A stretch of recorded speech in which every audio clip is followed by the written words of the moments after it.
Good morning students. मैं Anil sir गणित संगम YouTube channel पे आप सबका स्वागत करता हूं। आज का जो वीडियो है क्लास 8 का एनसीईआरटी का वीडियो है। पिछले वीडियो हमने भी क्लास 8 का दिया था, वो हमारा वीडियो क्लास 8 का अलजेब्रा से था। आज भी हमारा वीडियो इसी से है। हमारा वीडियो जो है linear equations in one variable से है, एनसीईआरटी का है। क्लास 8 के स्टूडेंट्स के लिए बहुत ही फायदेमंद होने वाला है। उस दिन हम लोग 7 तक का क्वेश्चन किए थे वीडियो में, आज हम 8 का करने वाले हैं। 8 का वीडियो देखिए आप, आपके सामने क्या है, आप तैयार हो जाएं। आप सबको गणित संगम यूट्यूब चैनल की तरफ से थैंक यू, जो आप वीडियो देख रहे हैं इसके लिए। इसी प्रकार से आप वीडियो को लाइक कीजिए, शेयर कीजिए वीडियो को अपने फ्रेंड्स के बीच में भी। देखिए क्वेश्चंस क्या है आपका कि 3 कंसेक्यूटिव इंटीजर्स, 3 लगातार जो इंटीजर्स है, are such that when they are taken in increasing order, उसको 3 लगातार कोई क्रमागत संख्याएं हैं, उसको आप इंक्रीजिंग ऑर्डर में लेंगे। इंक्रीजिंग ऑर्डर का मतलब क्या होता है, वो x मान लेंगे, अगला x+1 मानेंगे, x+2 मानेंगे, x+3 मानेंगे, इस प्रकार से बढ़ता जाएगा। ये आपका इंक्रीजिंग ऑर्डर में आएगा। तो लेट क्या लिखेंगे, late 3 consecutive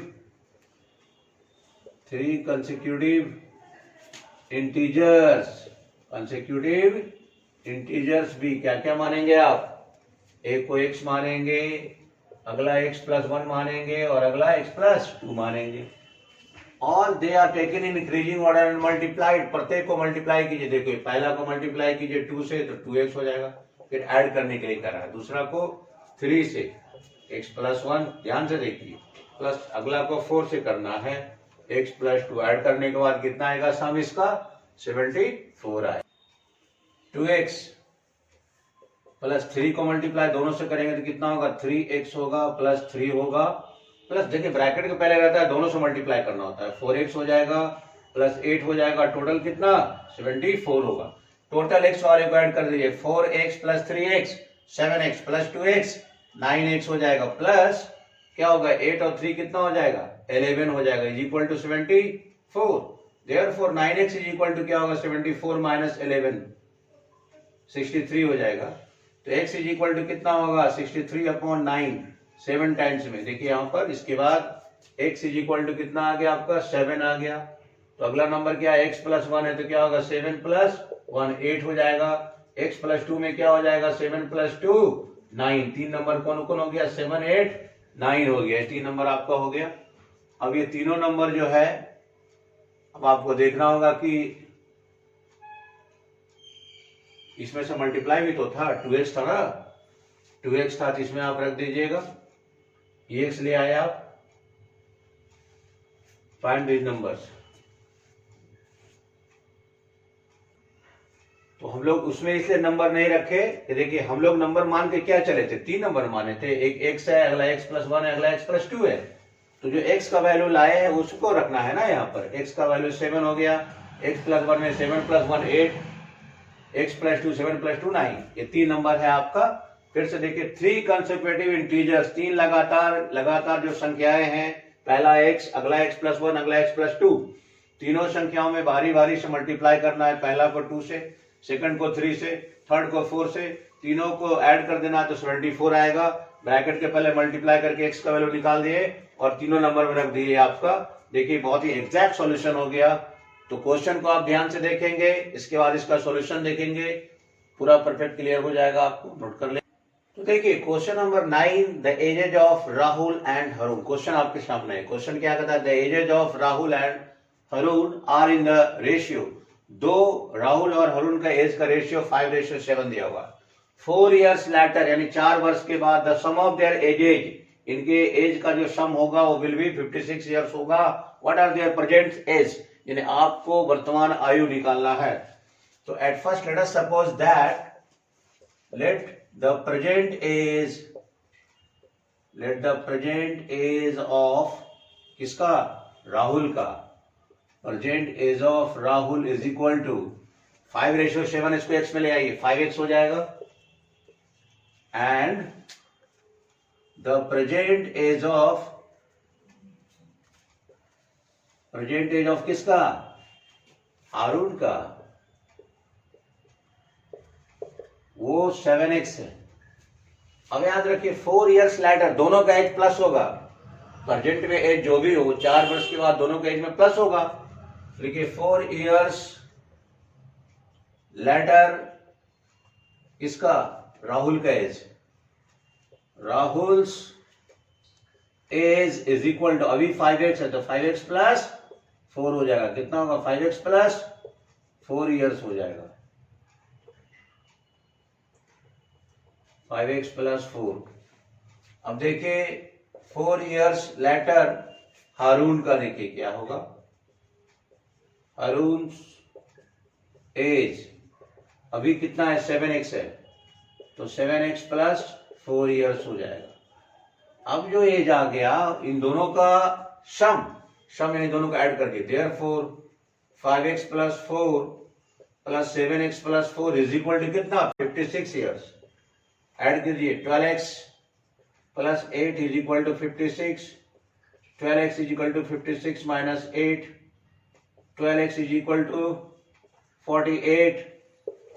only x is equal to 48 by 12, x is equal to 4 आ गया। अब x का वैल्यू पुट कराइए इसमें, राहुल में, तो राहुल का एज कितना होगा? Rahul's age is equal to, अभी क्या है? 5x है तो 5 इंटू एक्स का वैल्यू रख दीजिए, 20 इयर्स हो जाएगा।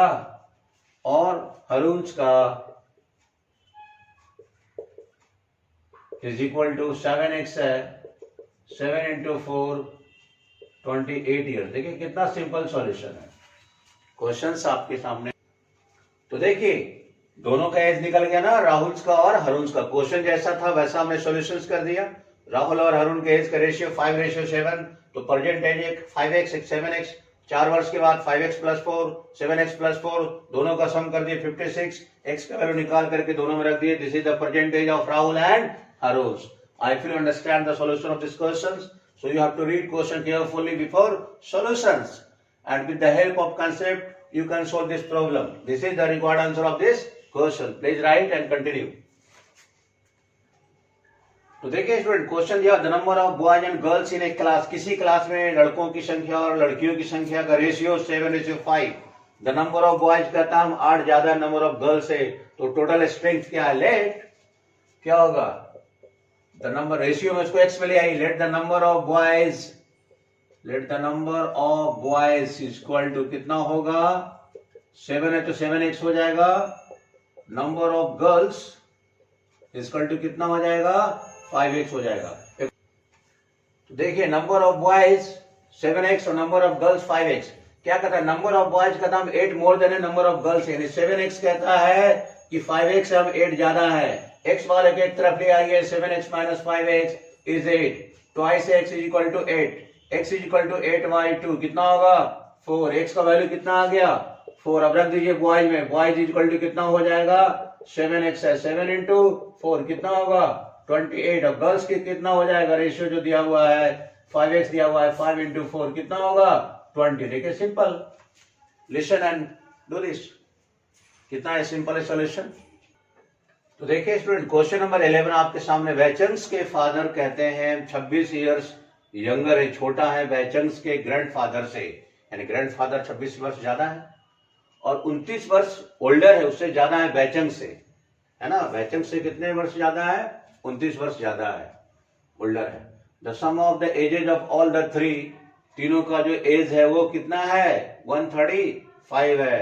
तो निकालना है कि what is the age of each one of they, प्रत्येक का एज निकालना है। फिर से ध्यान से देखिए, वैचंस के जो फादर हैं वो कहते हैं 26 वर्ष छोटा है वैचंस के ग्रैंडफादर से, यानी ग्रैंडफादर से इतना वर्ष छोटा है, यानी कि ग्रैंडफादर उससे इतना बड़ा ज्यादा है, यानी ग्रैंडफादर क्या है? उनसे 26 वर्ष ज्यादा है, वो छोटा है 26 वर्ष का, और 29 वर्ष क्या है? ओल्डर है देन वैचंस से। तो निकालना है the sum of the ages all the three का 135 है। किसी का आप एज अगर आप मानते हैं, अगर आप वैचंस के फादर का एज मान लेते हैं x, तो ग्रैंडफादर का कितना हो जाएगा? x plus 26। देखिए let the present age of बैचेंग्स फादर,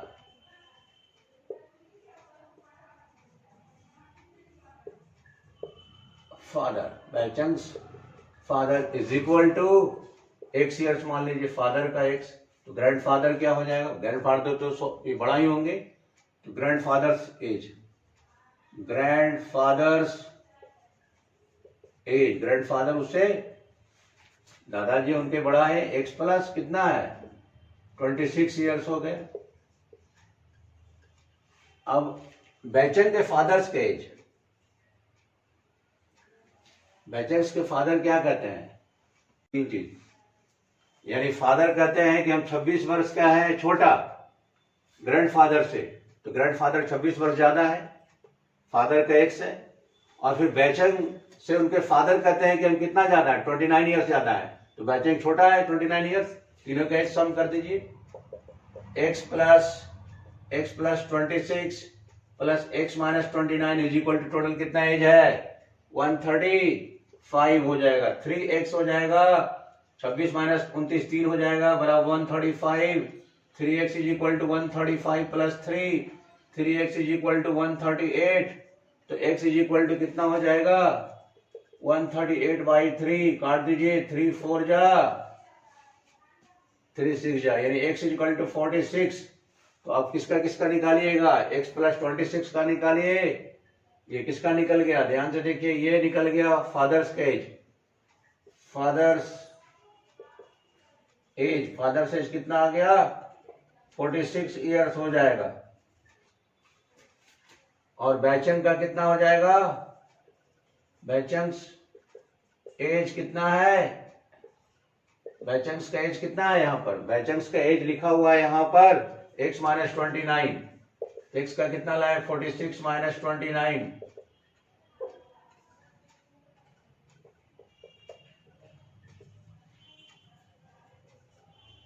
$17 ईयर्स। अब ग्रैंडफादर का एज, ग्रैंडफादर्स एज, ग्रैंडफादर का है x प्लस 26, x का वैल्यू कितना 46 प्लस 26 72 ईयर्स, ये तीनों का एज आ गया, एक ये आंसर हो गया, एक ही आंसर हो गया और एक ही आंसर हो गया, तीनों बैचेंग्स का हो गया, फादर्स का हो गया और ग्रैंडफादर का हो गया। देखिए ध्यान से, जो बड़ा है वो छोटा भी तो है, फादर कहते हैं 26 वर्ष हम छोटा है अपने ग्रैंडफादर से, उनके बैचेंग के ग्रैंडफादर से, ये तो छोटा है, इसका मतलब वो ग्रैंडफादर तो उससे बड़ा है, तो x प्लस 26 हो जाएगा, क्योंकि फादर्स का एज हमने x मान लिया है, लेकिन बैचेंग से उनके फादर भी कहते हैं हम 29 वर्ष के बड़ा है, तो बैचेंग 29 वर्ष का छोटा है, x माइनस 29, तीनों का एज को सम कर देंगे निकल जाएगा। ध्यान से समझिएगा, पूरा क्लियर हो जाएगा आपको। देखिए, let the present age of Ravi's का प्रेजेंट एज, क्वेश्चन पढ़े ध्यान से, 15 ईयर्स फ्रॉम नाउ, 15 वर्ष के बाद रवि का आयु 4 टाइम्स हो जाएगा उसके प्रेजेंट एज का। Let the present as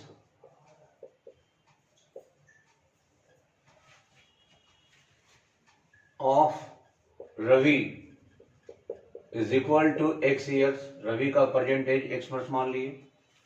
15 years from now, यानी आज जो आयु उसके 15 वर्ष के बाद, 15 years from now, 15 years from now, यानी x प्लस 15 ईयर्स, आज जो आयु उसके 15 वर्ष के बाद इतना आयु हो जाएगा। तो according to question 15 years from now यानी x प्लस 15 बराबर जो प्रेजेंट एज उसका 4 टाइम्स हो जाएगा, यानी 4x हो जाएगा। 15 is equal to 4x minus x, 15 is equal to 3x, x is equal to 15 by 3, 5 times हो जाएगा, x इज इक्वल टू कितना हो जाएगा 5, यानी x is equal to 5 years हो जाएगा। प्रेजेंट एज किसका निकल गया, रवि का, कितना वर्ष 5 ईयर। देखिए सिंपल सॉल्यूशन, बहुत ही क्विक सॉल्यूशन एंड सिंपल, बहुत ही इजी सॉल्यूशंस, ध्यान से देखिए। देखिए स्टूडेंट कहता है rational number is such that, एक रेशनल नंबर है, you know rational number which is in the form of p by q, where q is not equal to 0, which is rational number. A rational number which is such that when you multiply it by 5 by 2 and add 2 by 3 to the product, जो product आएगा उसमें इतना जोड़िएगा आपको 7 by 12 आ जाएगा minus में. What is the number? Let the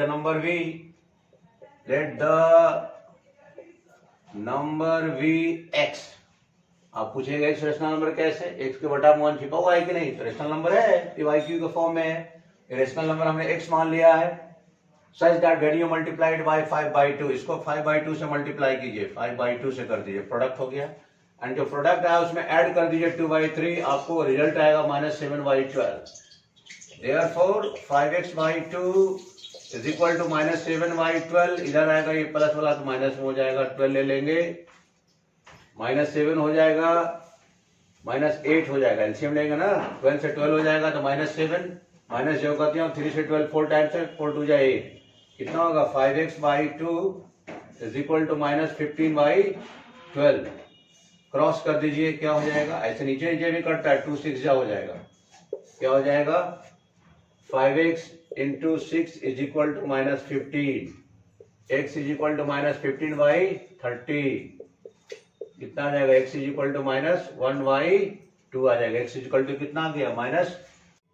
देखिए x का value आ गया -1/2. This is in the PYQ form है. रेशनल नंबर है आपका. क्वेश्चन था कि सपोज कीजिए आपने रेशनल नंबर मान लिया है, उसको मल्टीप्लाई कर दिया, ऐड कर दिया है, उसके बाद इसको इधर ले आया, एलसीएम निकाल दिया, x का वैल्यू निकाल दिया. ये आपका सॉल्यूशन होगा. नोट कर लीजिए. अगला क्वेश्चन में आ रहे हैं. तो देखिए स्टूडेंट, क्वेश्चन नंबर 14. क्वेश्चन देखिए 14 बहुत देखा जाए. क्वेश्चन नंबर 14 क्या कहता है? क्वेश्चन नंबर 14 आपके सामने. Lakshmi is a cashier in a bank. Lakshmi bank में कैशियर के पोस्ट पे है. सी हैज करेंसी नोट्स. आप जानते हैं कि बैंक में कई प्रकार के नोट्स रहते हैं. नोट का जो डोमिनेशन है, ₹100 के नोट है, ₹50 का और ₹10 का है. रेशियो सभी नोट्स का दिया हुआ है कि कितना कितना रेशियो में होगा. 100 रुपया का नोट का रेशियो 2 है, 50 रुपया का नोट का रेशियो 3 है और ₹10 नोट का रेशियो 5 है. टोटल कॉस्ट कितना है, यानी टोटल कैश जो है वो लक्ष्मी के पास वो इतना रुपया दिया हुआ है. How many notes of each denominations does she have. तो लेट मान लीजिएगा कि late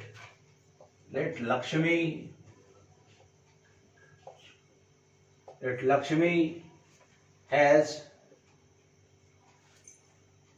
100 rupees notes is equal to 2 ratio में तो 2x. 100 रुपीज का क्या होगा? 2x हो जाएगा. 100 रुपीज का 2x हो जाएगा. 50 रुपीज का 50 रुपीज नोट्स कितना?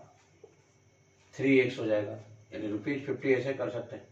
₹100 नोट्स, ₹50 नोट्स, और लक्ष्मी के पास ₹10 का नोट्स कितना है? वो 5x है. अब देखिए टोटल नोट्स का, देखिए 2x 100 रुपीज का है ना, 2x इंटू 100 प्लस 50 रुपीज का नोट है ना, 3x इंटू 50 प्लस 10 रुपीज का नोट है ना, 5x इंटू 10. टोटल कितना है? 4 पे 5 0. अब इसको क्या करिएगा? 200x plus 150x plus 50x is equal to 4 पे 5 0.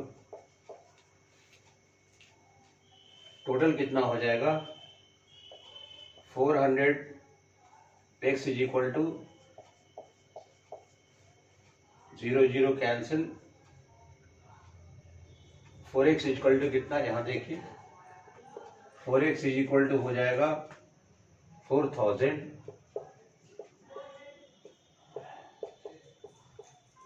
x is equal to 1000. अब देखिएगा 100 रुपीज का नोट कितना था? 2x है, तो 2x का 2 इंटू 1000 करेंगे तो कितना होगा? 2000 है. और 3x का करेंगे तो कितना होगा? 3 इंटू 1000 कितना होगा? 3000 है. 5x है, 5 इंटू 1000 कितना होगा? 5000. ये देखिए आपका नोट्स का टोटल ये आ गया. डिनोमिनेशंस आ गया प्रत्येक नोट्स का जो उसके पास है. ध्यान से देखिए सभी नोट्स को. 100 रुपया का नोट का रेशियो 2x, 50 रुपये नोट का 3x, 10 रुपीज का 5x, सब लिख दिया 2x प्लस 3x 5x। 100 रुपये का नोट है तो 100 से मल्टीप्लाई है, 50 रुपये का नोट है तो 50 से मल्टीप्लाई है, 10 रुपये का नोट है तो 10 से मल्टीप्लाई। टोटल कितना है ये इतना लिखिए, मल्टीप्लाई करके जो आया x का वैल्यू वो x का वैल्यू रख दिए इसमें, 2x है 2x में रख दिए, 3x रख दिए। इससे पता चल गया कि 100 रुपये का नोट कितना हो गया, 50 रुपये का नोट कितना हो गया और 10 रुपये का नोट कितना हो गया। देखिए सिंपल सॉल्यूशन है। जब क्वेश्चन को आप ध्यान से देखेंगे तो आपको इस प्रकार के क्वेश्चंस में कोई कॉम्प्लिकेशन होने की जरूरत है ही नहीं। सो आप क्वेश्चन को बहुत ही केयरफुली ऑब्जर्व करें और उसके बाद इसका सॉल्यूशन करें तो आपको सिंपल सॉल्यूशन आने वाला है। So please write this question, understand the questions, and I am coming question number 15, then please wait.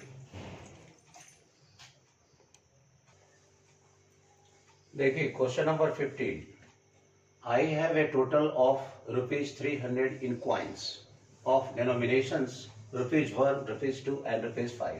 यानी मेरे पास कुल मिलाकर 300 रुपया के क्वाइंस है। क्वाइंस का जो अलग अलग रूप है, 1 रुपया का क्वाइंस है, 2 रुपया का है और 5 रुपया का है। The number of ₹2 coins is 3 times the number of ₹5 coins. इसका मतलब 5 रुपया का जो सिक्का है उसकी जो संख्या है उससे कहीं 3 गुना ज्यादा 2 रुपये के सिक्कों की संख्या है। टोटल नंबर ऑफ क्वाइंस जो हमारा 160 है, उसमें तीनों का है, 1 रुपया का है, 2 रुपया का है और 5 रुपया का। टोटल नंबर 160 है। How many coins of each denominations are with me? At first we have to suppose that here let the number of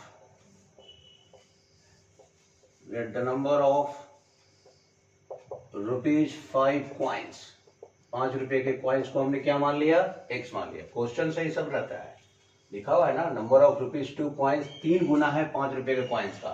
5 रुपए का क्वाइंस x है तो 3 रुपए का क्वाइंस कितना होगा, 2 रुपए का क्वाइंस कितना होगा, 3x हो जाएगा। सो नंबर ऑफ रुपीज कितना 2 रुपया का क्वाइंस कितना हो जाएगा, 3 टाइम्स, इसका मतलब 3x। अब देखिए तो 1 रुपया का कॉइन क्या होगा, द नंबर ऑफ ₹1 कॉइन, 1 रुपया का कॉइन क्या होगा, टोटल कॉइन्स कितना है 160 है, तो दोनों को प्लस कर दे, 3x और प्लस x 4x, 160 में 4x कटा दीजिए, 160 माइनस 4x कर दीजिएगा तो क्या हो जाएगा, ये 1 रुपया के सिक्कों की संख्या हो जाएगा। तीनों का सिक्का का कॉइन्स हो गया। अब तीनों का जो प्रारूप है उससे आप मल्टीप्लाई करेंगे तो टोटल कॉस्ट लिखा जाएगा। देखिए क्या है, नंबर ऑफ ₹5 क्वाइंस, 5 रुपया का क्वाइंस है तो इसको 5 से मल्टीप्लाई करेंगे। तो दूसरा है 2 रुपीज का क्वाइंस है तो 2 इंटू 3x हो जाएगा। 1 रुपया का क्वाइन है तो 1 into 160 minus 4x equal to total कितना दिया हुआ, ₹300। ये सब स्टेप्स आपको समझना होगा तभी कैलकुलेशन कर पाएंगे। 5x प्लस 6x प्लस 160 को 1 में करेंगे और माइनस 4x रहेगा is 300। At first we have to plus x वाले को पहले करेंगे, 5x और 6x, 11x में 4x जाएगा, 7x plus 160 is equal to 300। 160 उधर भेज दीजिए, क्या हो जाएगा, यहाँ लिखते हैं इसके बाद 7x is equal to 300 minus 160, 7x is equal to 140। So x is equal to 140 by 7, 20. x कितना आ गया, 20। तो नंबर ऑफ ₹5 कॉइन्स कितना हो गया, नंबर ऑफ ₹5 कॉइन्स, x कितना आ गया, 20 आ गया। ₹2 कॉइन्स, 2 रुपया का कॉइन्स कितना हो गया, 3x है, 3 इंटू 20 यानी 60।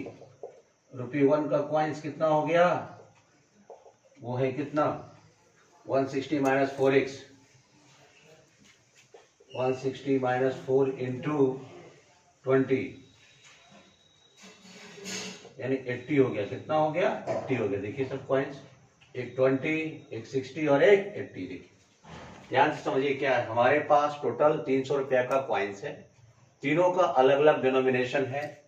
1 रुपया का कॉइन्स है, 2 रुपया का कॉइन्स है और 5 रुपया का कॉइन्स है। यहाँ साफ लिखा हुआ कि 2 रुपया का कॉइन्स जो है 5 रुपये के कॉइन का हम लोग 3 गुना है, तो 5 रुपया का कॉइन को अगर x मान लेंगे तो 2 रुपया का कॉइन 3x हो गया। दोनों मिलाकर 4x, और कुल कॉइन्स 160 है, तो 1 रुपये का कॉइन कितना होगा, पूरा में से घटा दीजिए इन दोनों को जोड़ करके, तो 1 रुपये का कॉइन्स निकल गया। अब सब कॉइन्स को बारी बारी से मल्टीप्लाई कीजिएगा। 5 रुपये का कॉइन्स है तो 5 से मल्टीप्लाई, x है तो x लिख देंगे। 2 रुपये का कॉइन 3x है तो इसको 2 से मल्टीप्लाई करेंगे। 1 रुपये का कॉइन इतना है तो इसको 1 से करेंगे, करने पर x का वैल्यू आप 20 लाए। अब x का वैल्यू इसमें रखिएगा, इसमें x का वैल्यू रखिएगा तो आपको 5 रुपये का कॉइन्स निकल जाएगा, 20 निकल गया। इसमें रखिएगा तो 2 रुपये का कॉइन्स निकल जाएगा, 60 निकल जाएगा।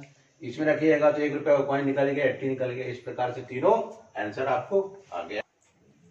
देखिए द ऑर्गेनाइजर ऑफ एन ऐसे कंपटीशन, किसी ऐसे कंपटीशन का जो ऑर्गेनाइजर है वो डिसाइड करता है कि कंपटीशन जो जीतने वाला है उसको हम प्राइज देंगे कितना, 100 रुपया, और जो नहीं जीता है उसको हम प्राइज 25 रुपया देंगे। टोटल प्राइज मनी डिस्ट्रीब्यूट किया गया वो 3000 रुपया किया गया। Find the number of winners, winners कितना है, अगर टोटल पार्टिसिपेंट 63 है, याद रखिए कि टोटल पार्टिसिपेंट है उसमें विनर भी है और लूजर दोनों है। तो अगर आप नंबर ऑफ विनर्स मान लीजिएगा, लेट नंबर ऑफ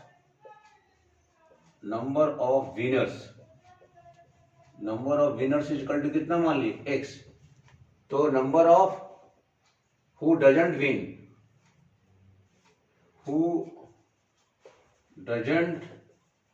विन इसका नंबर कितना हो गया, पूरा है 63 माइनस 6। अब आप जानिए कि जो विनर उसको 100 रुपया दिया जा रहा है, विनर x है जिसको 100 रुपया मिल गया। जो नहीं जीता है 63 माइनस x है, इसको मिल रहा है 25 रुपया। टोटल कितना डिस्ट्रीब्यूट होना है, 3000 रुपया डिस्ट्रीब्यूट होना है। टोटल कितना डिस्ट्रीब्यूट होना है, 3000। यहां तक समझ गया। मल्टीप्लाई कीजिए 100x प्लस इससे इसको मल्टीप्लाई कीजिए, कितना आ गया, माइनस 25x, 3000। अब इसमें से इसको सब्ट्रैक्ट कर दीजिएगा, 100x में 25 चल जाएगा, 75x हो जाएगा, 3000 हो जाएगा, ये प्लस वाला इधर जाएगा तो माइनस हो जाएगा, इधर आएगी। 75x इज इक्वल टू क्या हो जाएगा, सब्ट्रैक्ट कीजिएगा, 10 में माइनस 5 करेगा 5, 9 में 7 जाएगा 2, 9 में 5 जाएगा 4, 2 में 1 जाएगा 1, x इज इक्वल टू हो जाएगा 1425 बाई 75। अब इससे आप इसको डिवाइड कर सकते हैं, 5 से काटिए 15 टाइम्स में, 5 से काटिए, फिर 15 से लगा दीजिए,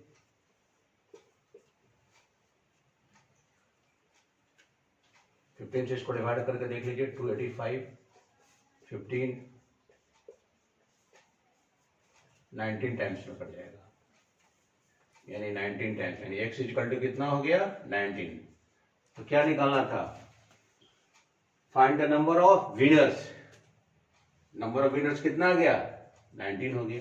जो पार्टिसिपेट नहीं किया उसका कितना होगा, 63 माइनस 6, 63 माइनस 19, 44 हो गया।